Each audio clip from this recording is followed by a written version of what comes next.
O ano era 2004 e o Grêmio tinha que aturar o segundo rebaixamento da história, enquanto alguns times brasileiros não tinham sido rebaixados nem uma única vez. Já no ano seguinte, com um orçamento mais baixo e tudo que um time grande do Brasil sofre quando cai para a segundona, o tricolor estava finalizando o ano com um dos momentos mais épicos do futebol brasileiro, a Batalha dos Aflitos. Foi naquela partida, com vários expulsos, pênaltis, clima de tensão e violência que o Grêmio conquistou a vaga para a Série A novamente, em 2006. Agora, se você saltar um ano para 2007, os gaúchos de 2004 jamais iriam esperar até onde o Grêmio chegaria nesse ano. Não era exatamente um time de craques, mas um time que mantinha o caráter de raça e vontade de vencer. Não por acaso, ele chegou até a final da Libertadores. E embora o nosso vídeo aqui seja para mostrar como Riquelme e sua trupe simplesmente destruíram na final, o Grêmio até teve sim alguns lances de perigo na final e uma trajetória de se louvar. Então bora contar essa história. O dia que Riquelme cravou mais um chip que fez os cérebros dos brasileiros continuarem temendo Boca e os times argentinos por um bom tempo.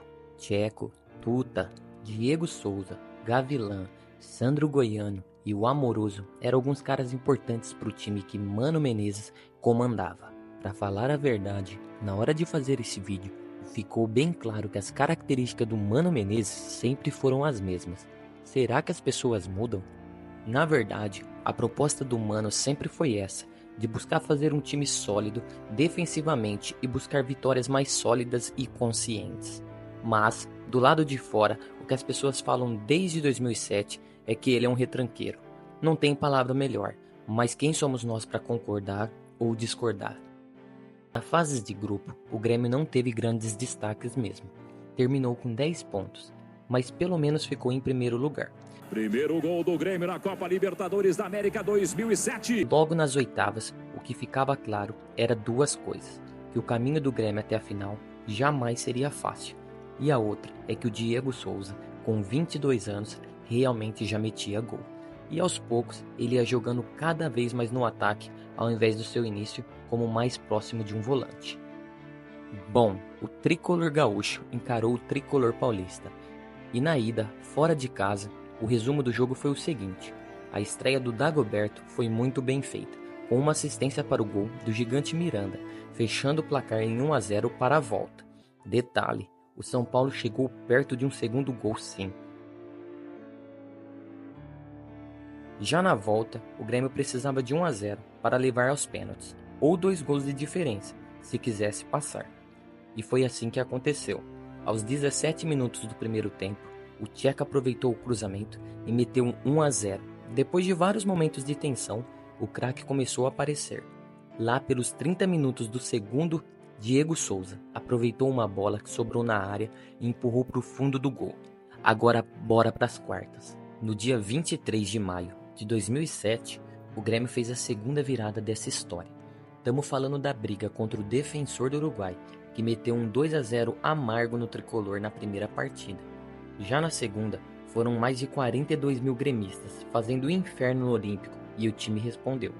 Na cobrança de falta, Tcheco abriu o placar e depois seu quase xará, o Teco, o zagueiro do Grêmio, completou os dois, mas o Grêmio não conseguiu abrir o terceiro e a decisão foi para os pênaltis. Final 4-2 para o time brasileiro. O último adversário antes da final foi o Santos, que ostentava a melhor campanha na fase de grupos, e o técnico Vanderlei Luxemburgo, totalmente hypado por ter ido para o Real Madrid em 2005.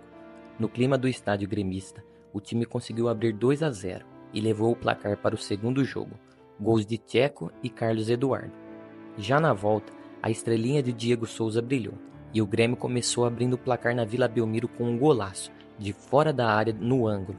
Mas o Santos tinha Renatinho, que fez 2 gols, e o craque lendário Zé Roberto, que fechou o placar em 3-1, faltando 15 minutos para acabar o jogo, e colocou o Grêmio na pressão. Ou seja, quase que o Peixe se classifica, pois o gol do Diego Souza garantiu a vantagem de gols fora de casa. Agora, chegamos na parte principal do vídeo. Mas antes de falar da grande final, vamos contextualizar o grande astro do futebol argentino daquela época. Juan Roma Riquelme. A carreira do Riquelme até que não foi de tantas mudanças assim.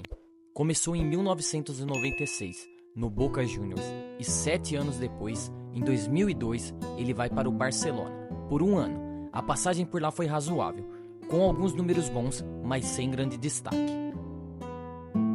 Então, ele vai para o Vila Real e consegue maior estabilidade na Europa, ficando de 2003 a 2007. É depois daí que começa o pesadelo dos gremistas. O ídolo do Boca Juniors levou o clube à última Libertadores que o time argentino conquistou, justamente em 2007. Mas como ele fez isso e por que ele foi tão importante? Bom, o cara jogava como clássico 10, que muitos falam que já não existe hoje em dia. Com uma atuação bem pelo corredor central, ele ia justamente da linha do meio de campo até a área adversária. E as características mais fortes dele eram dribles rápidos, precisos e objetivos, e passes bem certeiros, feito na medida. Para completar, nas cobranças de falta e chutes de fora da área, ele era brilhante. E foi assim que ele deitou e rolou na Libertadores de 2007. Já nas oitavas, ele meteu um golaço contra o Vélez, recebendo a bola dentro da grande área e jogando direto para onde a coruja dorme. Nas quartas, o filho de uma boa mãe carregou a bola desde o meio de campo até o ataque e chutou de fora da área, abrindo o placar contra o Libertad.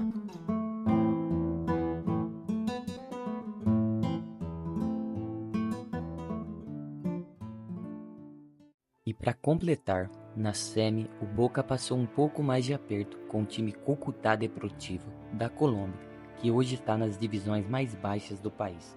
O time colombiano abriu um 3-1 no jogo de ida, mas na volta, Riquelme fez suas palhaçadas mais uma vez.